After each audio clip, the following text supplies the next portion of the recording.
Good afternoon, everyone. Welcome to Federation Hall. My name's David Sequeira. I'm the director of the Fiona and Sydney Maya Gallery. I also get to put together the Art Forum program. And before I introduce our guest speaker, I invite you to ground yourself in the deep knowledge that for generations, the Bunurong and Wurundjeri people tended to this country. They practiced song and dance here. They made paintings here, made sculptures, shared story, practiced healing, and those traditions and rituals continue today. Please join me with joy and honour in acknowledging their elders past, present and emerging. It's a very special art forum. We especially welcome Zico Albaiquni, who is a painter and whose practice engages critically with Indonesian painting traditions and global art histories. His vivid, multi-perspectival compositions examine how the Indonesian landscape has been romanticized, commodified and mediated, particularly through the genre of the beautiful Indies. Central to his work is the notion of lukisan, an Indonesian concept of painting linked to ritual exchange and sacred object making. Zico claims that kampungan, commonly seen as tacky or unsophisticated colour palettes, often associated with the aesthetics of the periphery, as a visual strategy of resistance. His works draw from Indonesian history, international colonial exhibitions, and popular or low art objects, museum displays, and the spectacular stagecraft of art markets. These juxtapositions explore how artistic value is produced and circulated within systems of play and display. Zico has an extensive CV. He's exhibited in Indonesia, as well as Australia, Italy, France, Austria, the Netherlands, Hong Kong, and Singapore. Recent curated shows include Our Colonial Inheritance in Amsterdam, and then On the Nature of Botanical Gardens, also in the Netherlands, Contemporary Worlds, Indonesia, at the National Gallery of Australia, the 9th Asia Pacific Triennial of Contemporary Art at Queensland, and at Java Art Energy, and also the Institute of Islamic Culture in France. And of course, Zico is currently undertaking a PhD in fine art here at the Victorian College of the Arts. Whether you are in Zoom land or in Federation Hall, please join me in making Zico very, very welcome.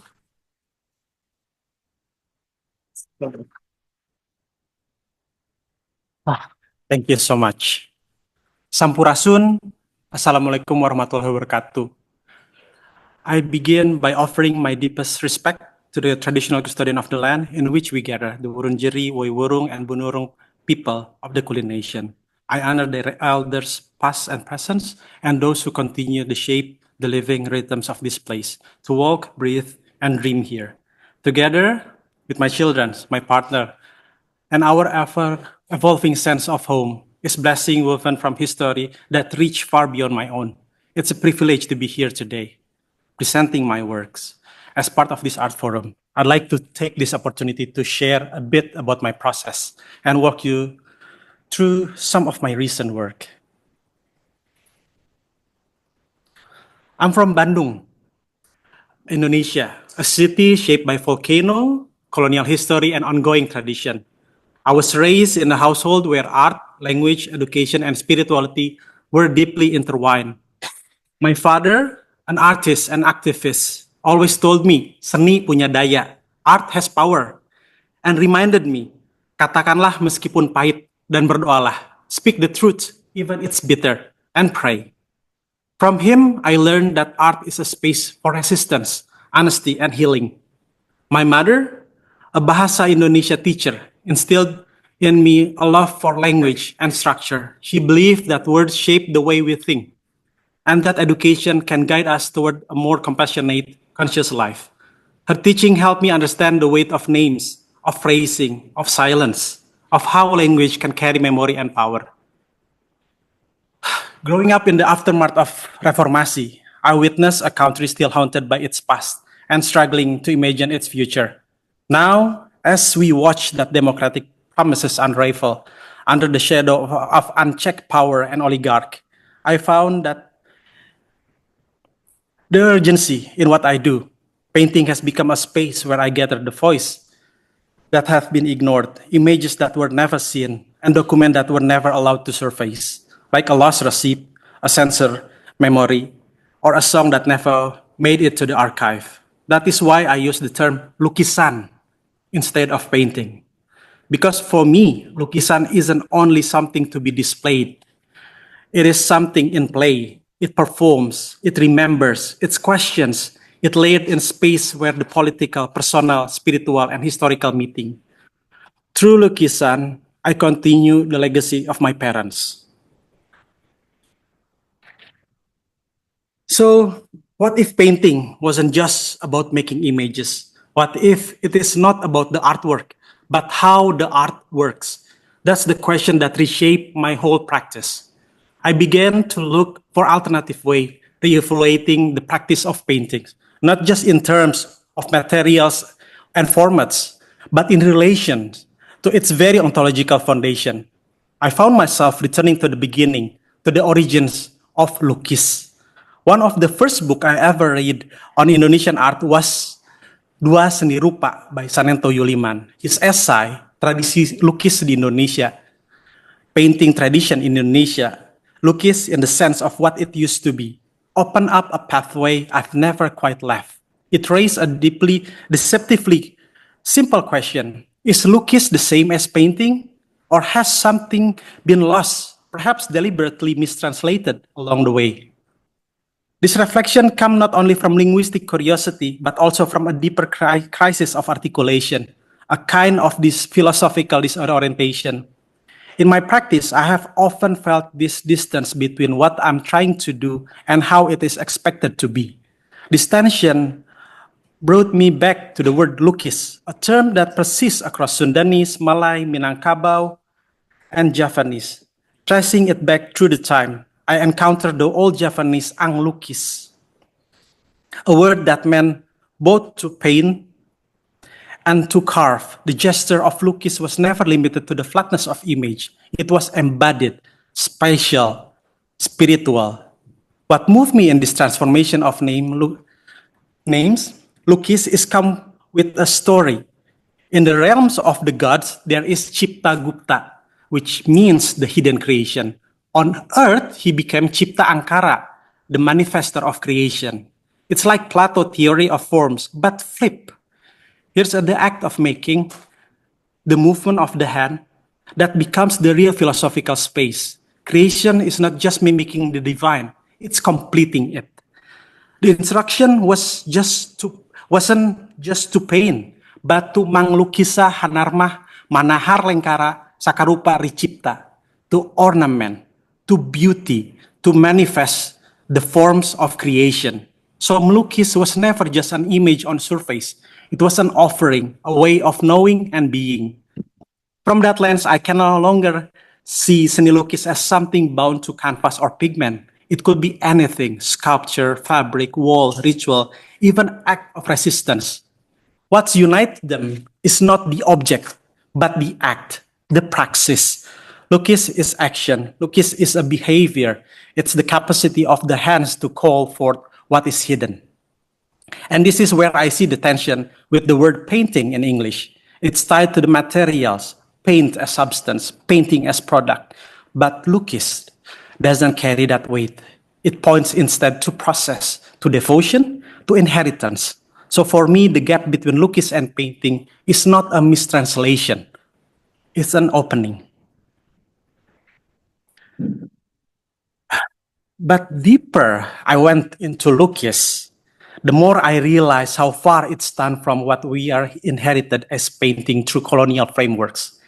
If lukis is about gesture, embodiment, and a revelation, then colonial painting was about control, surface, and illusion. It didn't just depict the world, it ordered it. It decided what should be seen and what must be erased. Nowhere in this clearer than in Mooi Indie. Those romanticized images of the tropics painted during the Dutch colonial era, lush forests, gentle rivers, serene villages, but beneath all that tranquility was silence, no conflict, no struggle, no trace of colonial violence. Mooi Indie wasn't just an aesthetic, it was tool of forgetting. So if lukis invite us to remember, then maybe the real question is, what has painting taught us to forget? So I take Raden Saleh Jalan Raya Pos, a beautiful scene, sunlight filtering through trees, a long road stretching into the distance. It celebrates the colonial government grand infrastructure projects of 1,000 kilometers from East Java to West Java. But there is no sign of the forced labor, no mention of the local elites who profited, no traces of the suffering endured by the people who actually built the road. The absence is part of the painting function, and the legacy didn't disappear. In Jelakong, a village in Bandung, where painting became a cottage industry, many still produce more indie style landscape, but they are rarely called artists, only laborer. And when we talk about art with the wider public back home, we often make ourselves small. There is this common phrase, I don't know much about art, just know how to draw two mountains, a sun and a road. But they do know art because they live it. In their gesture, their daily repetition, their inherited forms. The tragedy isn't that they don't understand art. It's the system taught them they are not worthy of it. During the New Order regime, that same imagery came back as propaganda, rode through untouched landscape, symbol of progress. Even school book told children, give up your front yard. So it became road, it isn't good for our nation. That harmony masks a long history of displacement. And today, so-called democracy, the tool of erasure still persists. Censorship is real. Civil phobia spreads, fear of voices from the below. Occupation and genocide are not thing of the past, they're happening now. Colonialism didn't end, it just changed costume. And I believe this isn't only the story from me back home. It's happened in every other places people call home, where communities are silenced, where memory is suppressed, and people are made to feel small in the shadow of power. So I will take back to where I started in trying to understand the idea of lukis that I've previously shared. I found myself returning to this cultural practice deeply familiar to many Indonesian. The myth and visual legacy of the Queen of the Southern Sea. Sometimes we call her Ratu Laut Selatan or Ratu Laut Kidul. This painting of her is often regarded as sacred. Indonesian first president Sukarno even commissioned the iconic version from Basuki Abdullah, a prominent painter, often positioned himself with the Mooi Indie lineage. But beyond its surface beauty, this painting has long functioned as kind of a jimat, a talisman for its owner. At the same time, it holds layered meaning, both symbolic and cosmological, deeply rooted in the local belief system. Yet, the layers of meaning have been eroded, especially during the 1990s. Popular film began reducing Ratu Laut Selatan to a horror trope, mystical, sensual, exoticized. Her image became entangled in cheap thrills, stripping away the sacred and spiritual dimension, and recasting the mythology as something eerie, dangerous, and backward. A myth that once reflected a profound worldview became diminished, ridiculed, even feared.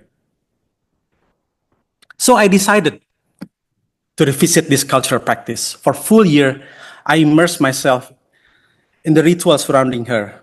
This meant physically visiting sacred sites,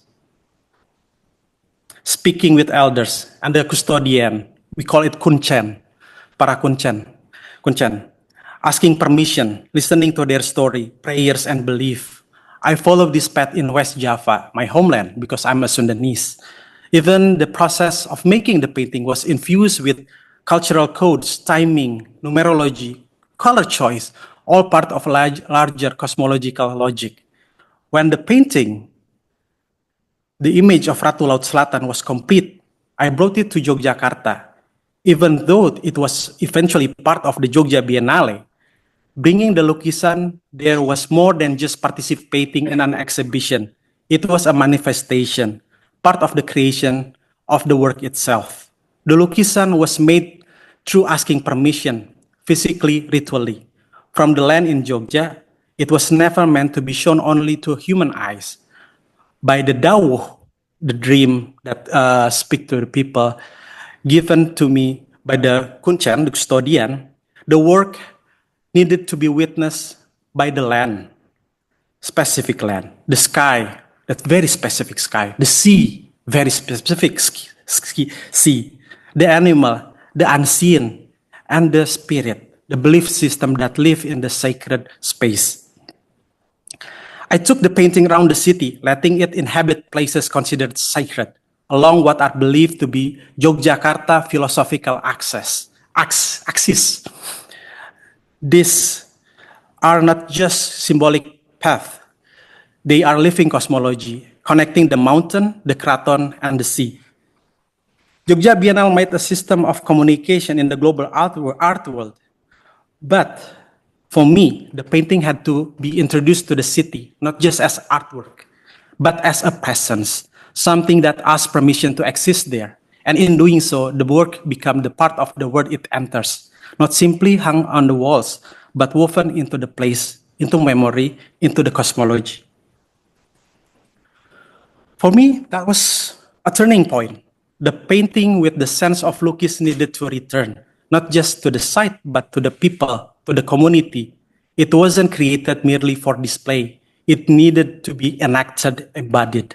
It became conversation between the visible and the invisible, between ancestors, the spirits of the land, and those of us living it now. Within Islamic belief too, the natural world holds tanda-tanda, the sign of a divine presence that understands shape, how the work was carried, how it was received. This process made me rethink the role of painting. Its value doesn't lie solely in the being looked at, but in its ability to move, to perform, to participate in life. Painting for me is an active force. It's something you do, not just something you show. Of course, this approach exists outside what often as contemporary or conceptual, but that doesn't make it less rigorous. The idea that ritual, cosmology, or ancestral knowledge are somehow always thought pre-modern or naive is a limitation of the dominant narrative, not of the practice itself. I don't see a conflict between these ways of working and institutions like the Biennale. Instead, I see an opportunity to expand what conceptual art can mean, to allow other epistemology to enter the frame. The painting, the ritual, and the institution, they are not opposing forces. Together, they can stretch the horizon of what art is and what is for. That's when I began to speak more conscious about practical lukisan, painting as a practice, not something I created, but something already present, quietly living in the daily rituals, in ancestral gesture, in how people relate to land and time.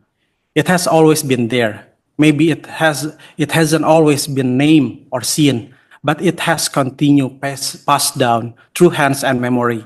In that sense, I see myself as borrowing from a living tradition, from the library of everyday life, not claiming it, but to be in relation with it, to listen, to carry, and to offer it a new context, not as a revival, but as a continuation.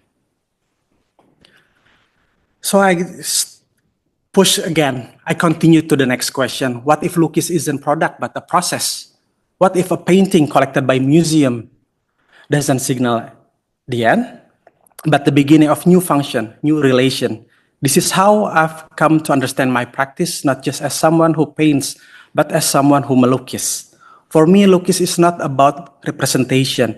It is philosophical orientation, a way to think, move, and sense.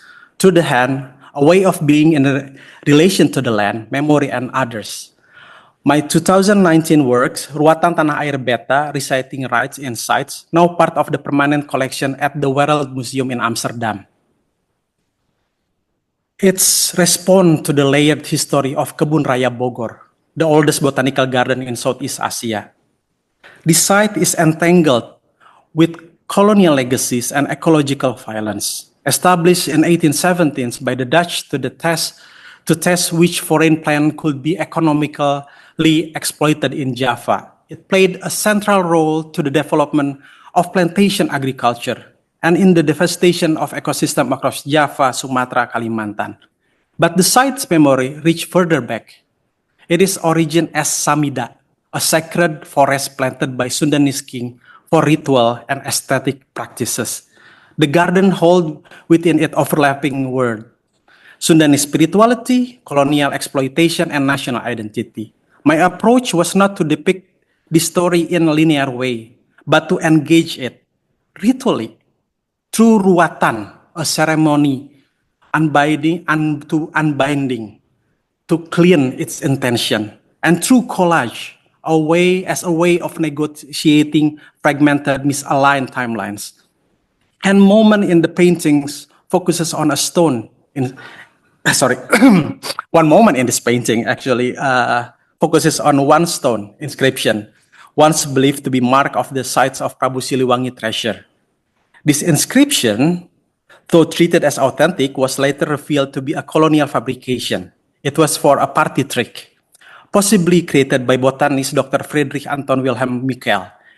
Yet, despite its falsehood, it sparked a real belief, state-led excavation, and a myth-making.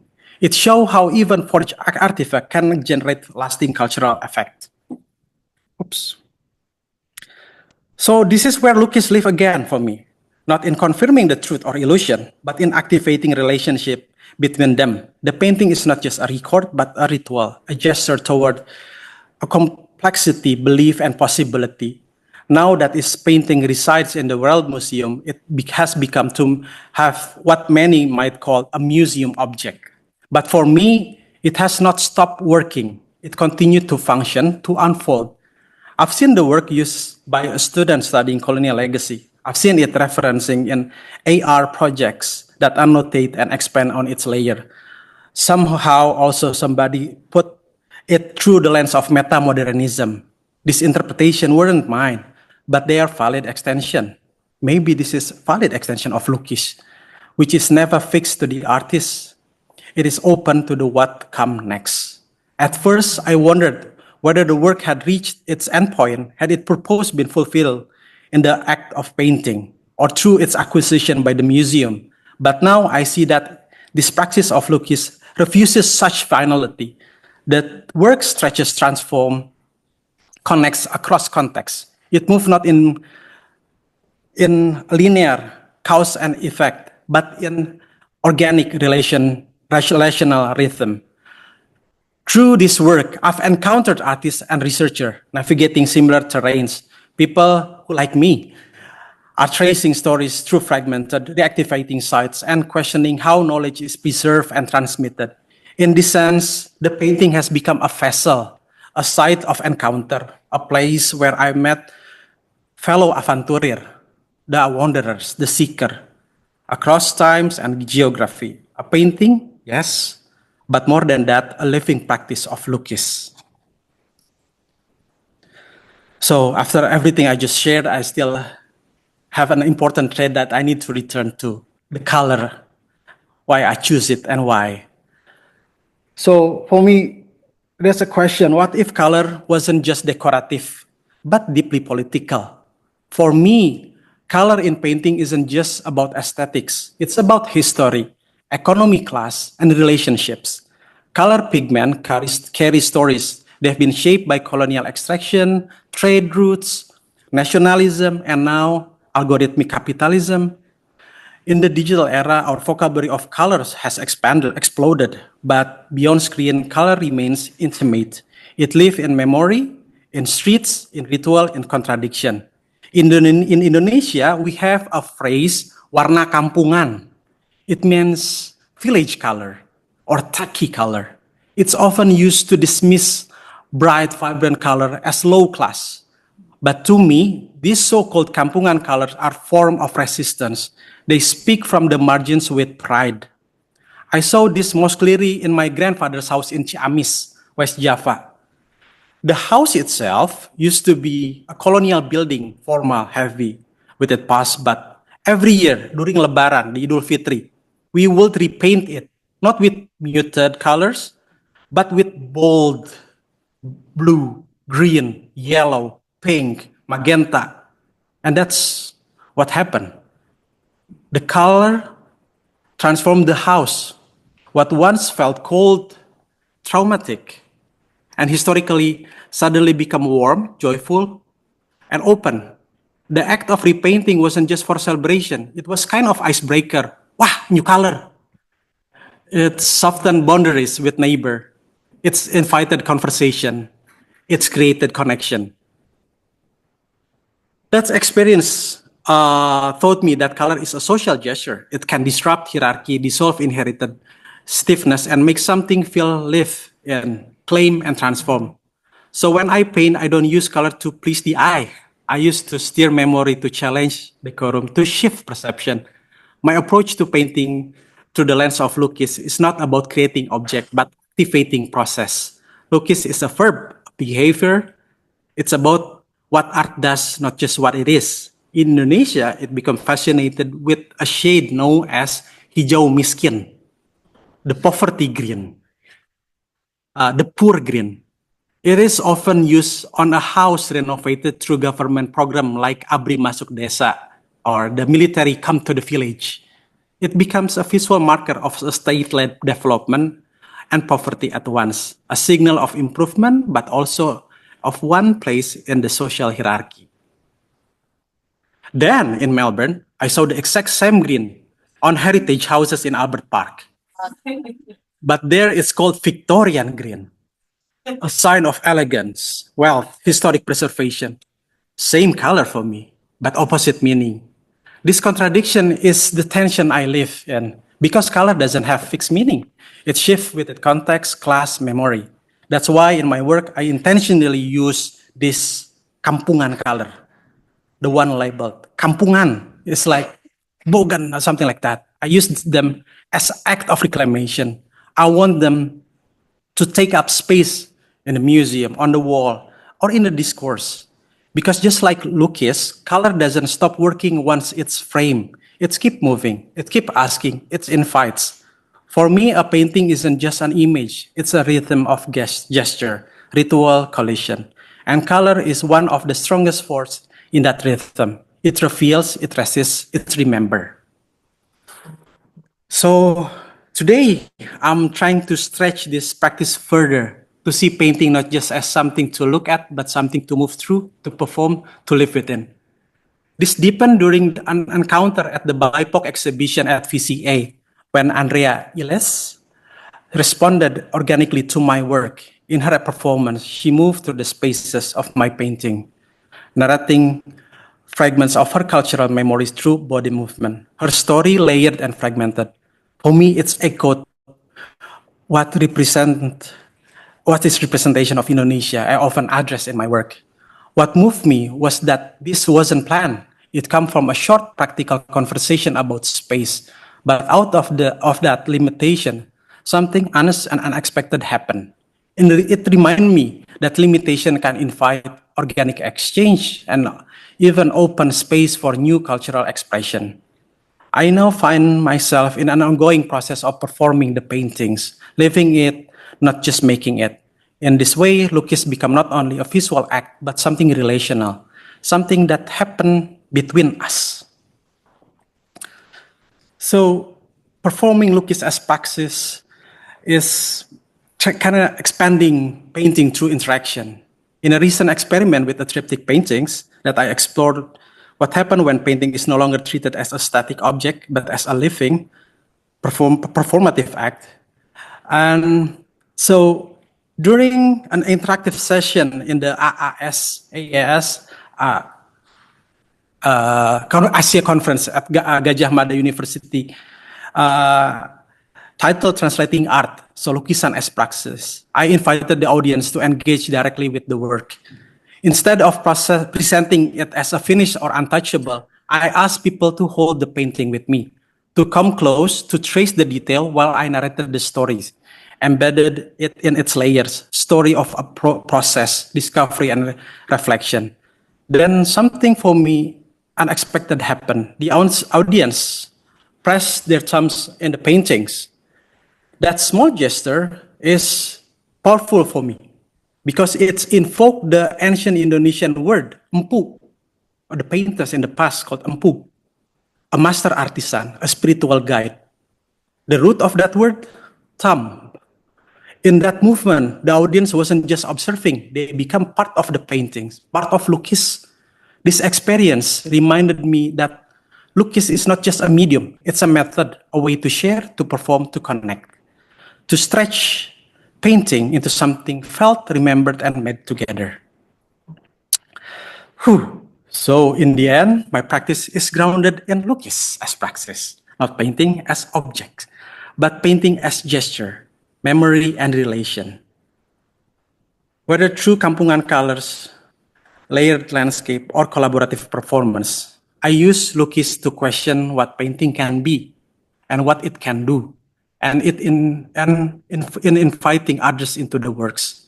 Through touch, through movement, I begin to see painting not as something I finish, but something we perform together.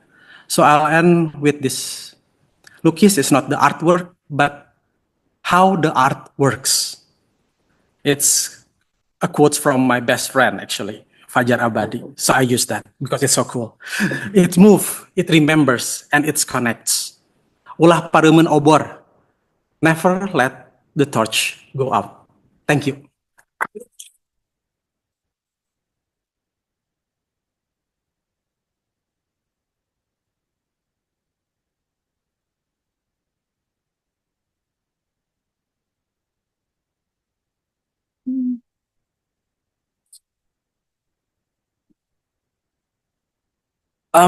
Thank you so much, Zico. We've got plenty of time for questions. No, I've got questions. Are there any questions in the audience for Zico? Oh, I love it. Double whammy. Ruth and Danny, please. Ruth. Thank you so much. Oh, thank you. You took me to the botanical garden. That's actually inspired that. Perhaps I'll start off with a question. I'm interested to know if there's any tension, given that you're drawing from popular culture, but the context in which you're showing them, we could call it high culture. You know, I know that you show with a gallery based in Sydney, but they have a gallery in London, they have a gallery in Singapore.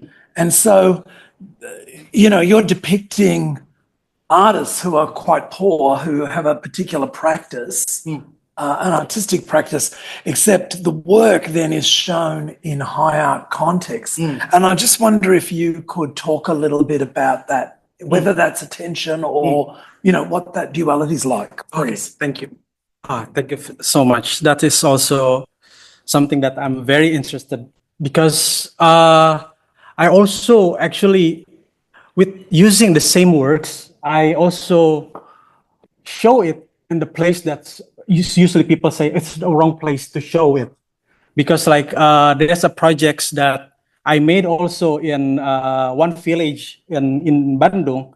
The painting is become the roof of the musola. So the same painting, the same picture that goes to the gallery, that I can take it that and put it in the place that just become a roof.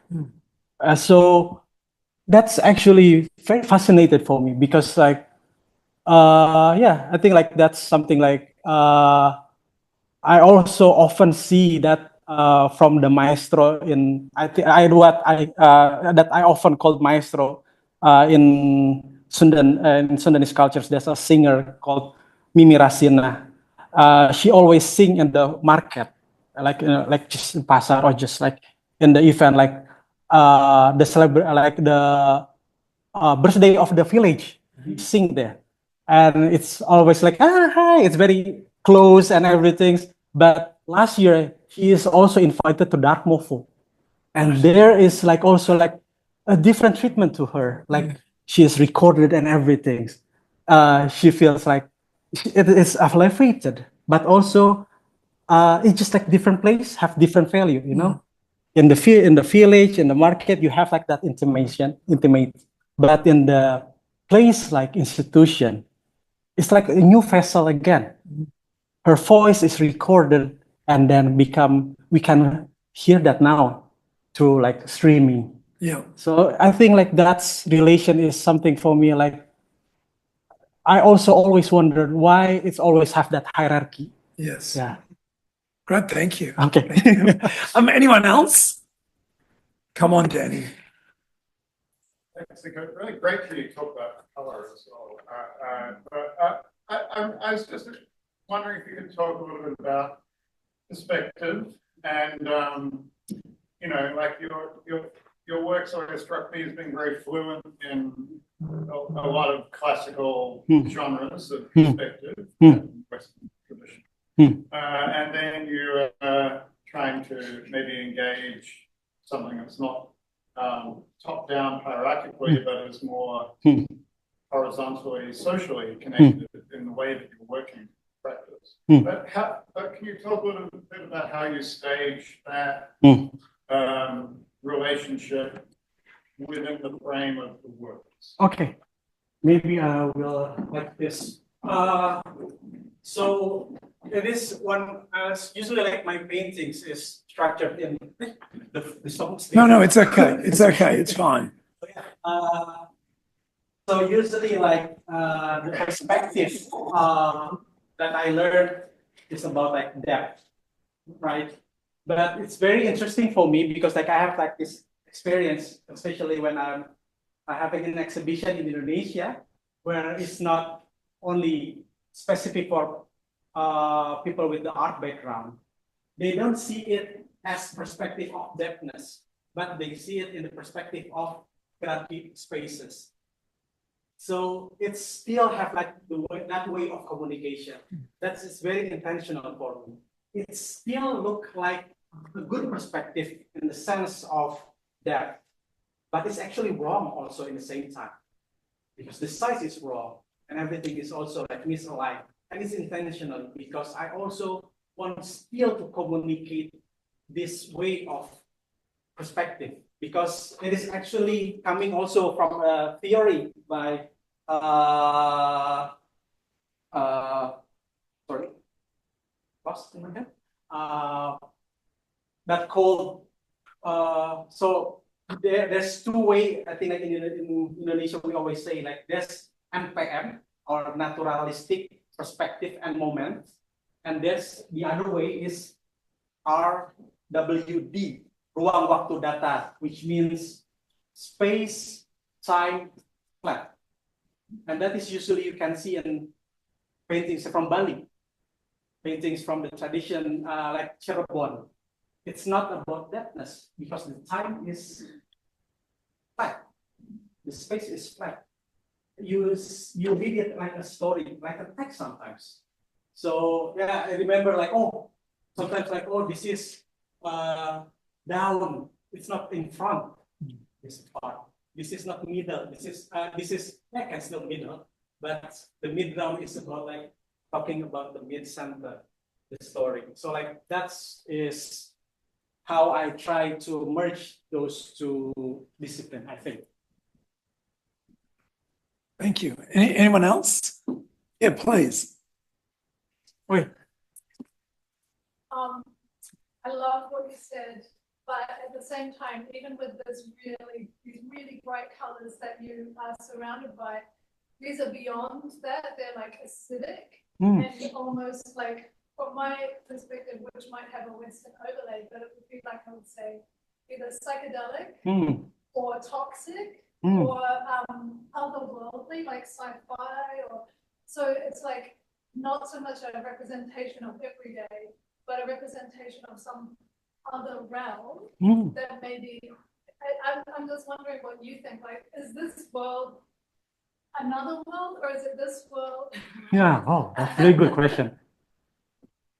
Yeah. That's you for me. Because maybe that bias, because like this is how I see when I go out from my house and then just get outside and then the banner is like, bam! And then the colors of the transportation, bam! So it's not otherworldly for me. It is like that. But yeah, I also think like because it is something like aesthetic. But this is also like very maybe this is especially this color is very makes sense for me coming from reality or realism or something like that. It is coming from the memory when I was like, because like there's a tradition in Indonesia, like every year we have like this Lebaran, the Idul Fitri, we go back to the kampung, to our hometown. And in that time, traffic, everything, we will have to choose. You go from the north side, the Pantura, or the southern road. Those two roads have two different culture, but those two cultures is very boom. So yeah, maybe like the traffic and everything make it the swirl is like makes sense because the road in Indonesia is not like here, not straight. You go to mountains. In Java, I mean like in West Java especially, it's like mountain like that. So yeah, it's not grid like in the CBD Melbourne. Like if you want to go to places like even like my house and Patriot, my friends, it's like we can go like straight, but we come from two different mountains, so we have to. The route is like crazy like that. So yeah, I think like that's how I can make sense of it. So yeah, I hope that's answering. Yeah. Anyone else? Yeah. Oh, now we've got questions. Okay. Yes, just the one closer to the stage. Yeah. Your art making changes when you're outside of subject matter.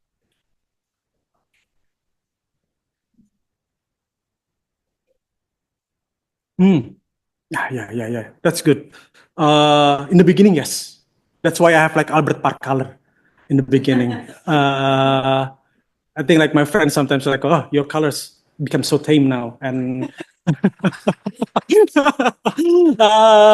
but I try to get to have some reflection to that also. And then I think like last year when I have a chance to go back to Indonesia and I should really think about that again. I feel like there's a words that coming from my mother. She told me like, it's good. It's called rihlah, a journey. Because like you don't know when you will come back or where your sense of home will be also changing sometimes. That words of rihlah, it's coming from Arabic, Islam, and it means like it will be really good if I can navigate that in a reflective way for me. So yeah, maybe like that's really good indication. I have changed to some Albert Park colors in the beginning, but I go back to Indonesia, so I get this kampungan color again. Maybe if I stay longer here, I don't know, when maybe I move to another city, maybe. But that is something I'm looking forward to, actually. You're not moving to another city. No, you're staying here. Oh, did we have another question? Yeah, please. What's the question? It's more of a provocation. I've been listening to what you've been saying about lukisan as performance and as a practice, but also in your use of color, you know, and someone else pointed out like this sort of otherworldly effect. I mean, I'm just wondering, is there an element of play going on here, like playing with color, like lukisan almost? Oh, nice. Play? I don't know. Yeah. Yeah. Random thought. No. Yeah, it's. Yeah. Like play in a serious way. Yeah. No, I mean like I trying to seriously thinking about playing seriously play, but yeah, that's really. I mean like yeah, I think like it's of course element of play is there. It's not because like I think like if philosophically say about play, we're not looking for the end game. We are looking the play. So I think it is like that also in the sense of how I practice color. It's just like now I think like these colors may be like I'm obsessed with the poverty green, the poor green. It's also because like when I come in here, see Albert Park, and then go to the CBD, and then they say like, oh, Bottega Veneta, luxury green, and then also see back home again, where's there military coup d'etat, but bureaucratically happen in Indonesia. So all along of that way to make me still it's still sane. I think the element of play is needed for me. I think I hope that answered the question. We're going to leave it. Oh, sorry, we're going to leave it there. But please join me in thanking Zico for his real generosity today. And it's, you know, I do have to say, it's a real treat to have you be part of the research cohort here at the VCA. Thanks for being here, and thanks for everything you brought today. And we'll see you all next week for Art Forum. Cheers.